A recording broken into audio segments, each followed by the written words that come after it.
All right, today we're cracking a classic case of genetic detective work. We're going to figure out how scientists can find one single tiny piece of DNA in a sample that has, like, millions of them. I mean, really think about that for a second. The human genome, it has about 3 times billion base pairs. So finding just one specific sequence and all that, it's a huge, huge challenge. It's kind of like trying to find one specific sentence in a library that's just packed with thousands and thousands of books. So how on earth did they solve this problem? Well, they solved it with this really clever method called Southern blotting. You can think of it as the ultimate forensics toolkit for a geneticist. It lets them cut through all the noise and zero in on that one specific target they're looking for. And yep, in case you were wondering, its name comes directly from its inventor, a guy named Edward Southern. He developed this groundbreaking procedure way back in 1975. And honestly, it was a total game changer. I mean, for the very first time, it gave scientists a reliable way to do things like map genes, diagnose inherited diseases, and even create the genetic fingerprints we use in forensics. So, let's open up the case file, shall we? We're going to walk through this whole Southern blot process, step by step, just like a detective hunting for that one crucial clue. Okay, so first things first. In any investigation, what's the first thing you do? You line up your potential suspects. And in our case, the suspects are all the different DNA fragments we have in our sample. We've got to get them organized. And we do this using a technique called gel electrophoresis. So here's how it works. We load our DNA sample into a gel, and you can literally think of it like a slab of jello. And then we apply an electric current. Now, DNA is negatively charged, right? So it's going to move toward the positive end. But the gel, it acts like a sieve. The smaller DNA fragments, they just zip right through, way faster than the bigger ones.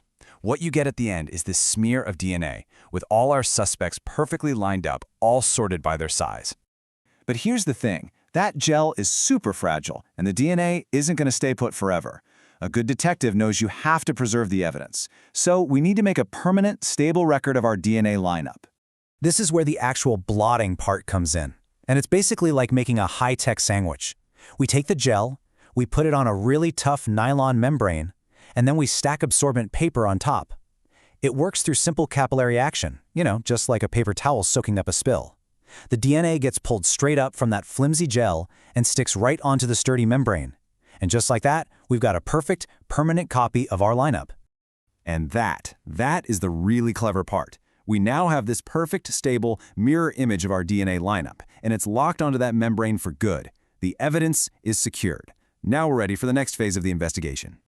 So, we've got our lineup, thousands and thousands of DNA bands. The question is, how do we find our one specific suspect?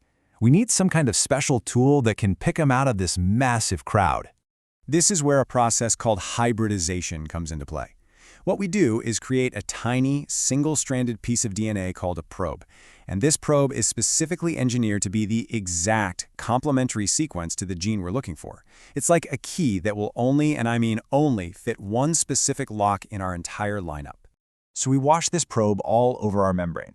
It just kind of floats around, checking every single band of DNA until, click, it finds its perfect match and binds on super tight. Now, here's the really important part. This probe is also tagged with a special molecular marker. In this case, it's biotin, and this acts like a tiny little tracking device that we've just placed on our suspect. Okay, we are so close. We're almost there. Our probe has found our target gene. It's attached. But there's a problem. It's completely invisible. We need one last step to reveal its location and, finally solve the case. And this all happens in a quick 3-part chemical reaction. First, we had something called a conjugate molecule. You can just think of it as a helper that latches onto that tracking device we put on our probe. Second, we had a chemical substrate, which is kind of like a developing agent in photography. Now, when this developing agent meets the helper molecule, it triggers a reaction. And third, the big reveal, that reaction produces this bright, vivid blue color, right on the exact spot where our probe is bound.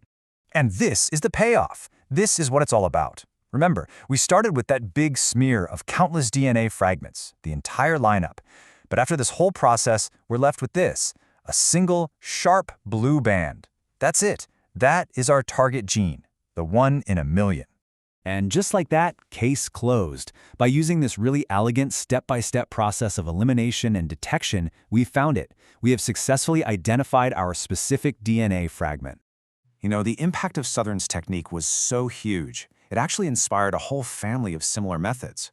Scientists came up with the Northern blot to detect RNA and the Western blot to detect proteins. It's a little bit of a nerdy science joke, right?